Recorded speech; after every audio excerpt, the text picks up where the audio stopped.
I saw someone at lunch and they suggested that I should start my speech by reciting from the Quran and singing. I am a preacher's kid. You definitely don't want to hear me sing. But at least I do have the same amount of hair as Joe. My first feeling of the power of human and social potential was in Mr. Ludwig's high school biology class. He was a great guy, loved his beakers. But my biology lesson that year was primarily exchanging notes, building social capital with the girl sitting next to me.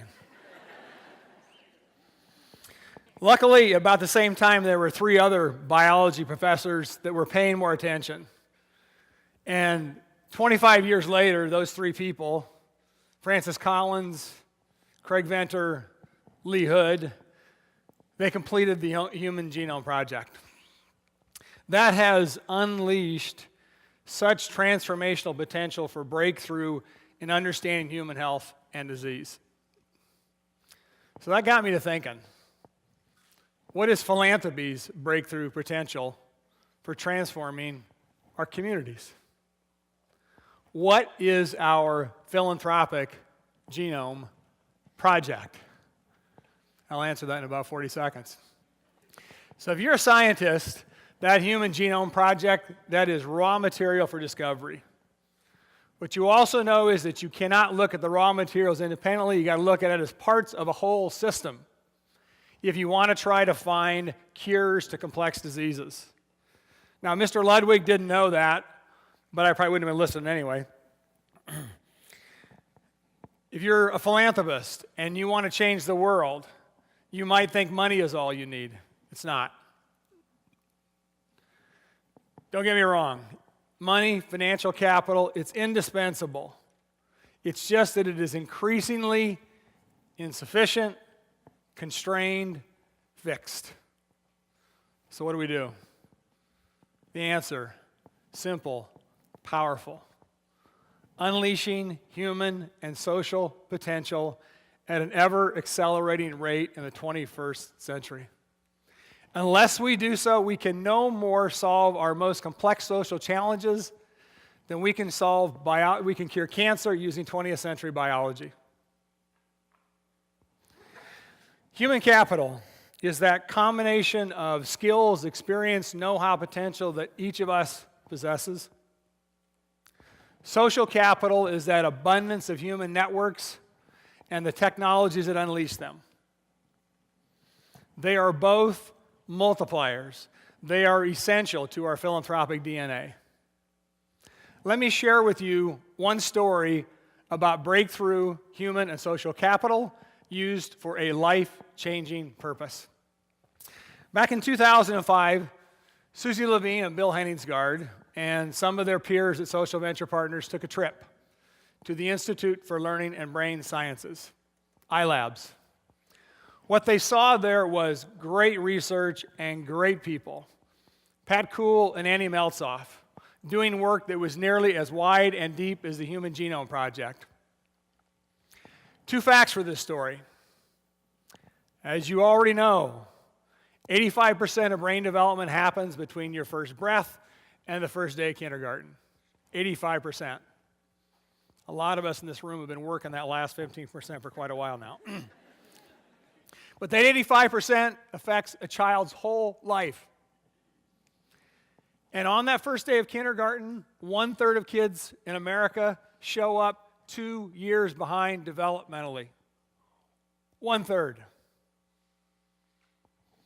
Kuhl and Meltzoff were working like Collins, Venter, Hood to try to close that gap.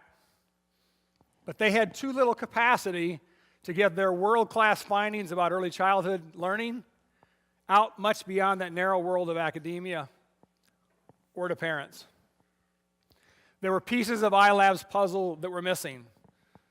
Management, investment, distribution, marketing. None of that was lost on Susie and Bill, so they went back. And they asked Andy and Pat to dream. If there were no limits, where could iLabs go? How could their 40 years of strategic and management skills help? Answer. Bill helped them craft a new strategic plan. They both reached out to their networks and created their first advisory board. Susie helped raise iLab's profile. It goes on. More missing pieces filled in, networks and skills going full speed. The board raised the capital to take their research to the next level. That financial capital followed and was made possible by their human and social capital. On May 24th, 2007, Bill and Susie and friends and researchers got together to celebrate a world-class brain imaging facility at iLabs. It was a balmy and a profound evening. It was very cool seeing the governor and the university president cut the ribbon, but seeing more and more and more of Susie and Bill's peers crisscrossing in the hallways was, for me, this deep, unexpected emotion. I was listening to, breathing in, watching exponential human and social capital right before my eyes and before my heart. Every once in a while in life, you do witness something that manifests your hopes and it exceeds your dreams, and that happened that night. Today, iLab's research informs Nobel forums, the last 2 U.S. presidents, and mostly important parents in their living rooms. From the research labs to renewed young lives. Bill and Susie, they could have acted independently. Instead, they chose to think like post-genome biologists and connect together this whole system of science and strategy. Bill and Susie and their peers were the missing marketing and strategic pieces to go along with the analytic and research brilliance of iLabs. Now the whole puzzle was complete. Just like amazing research led to the Human Genome Project, iLab's discoveries about young minds will change the practice and the science of early childhood learning forever. Multiply that one story by dozens, by hundreds across communities and other social challenges. In that story, the Gates Foundation didn't have to write some big check. It was 2 people and their peers getting together, using their career skills, reaching out to their networks, raising the funds to help make iLabs, about 900 yards from here, a world-class leader in brain research. If that does not inspire you, check your pulse. If it does inspire you, that is the power and the ultimate purpose of human and social capital. Every one of you is that human and social capital. You are that missing piece like Susie and Bill. If you want to tackle a social problem, start by focusing on the skills and networks you need to build, not on the money that you need.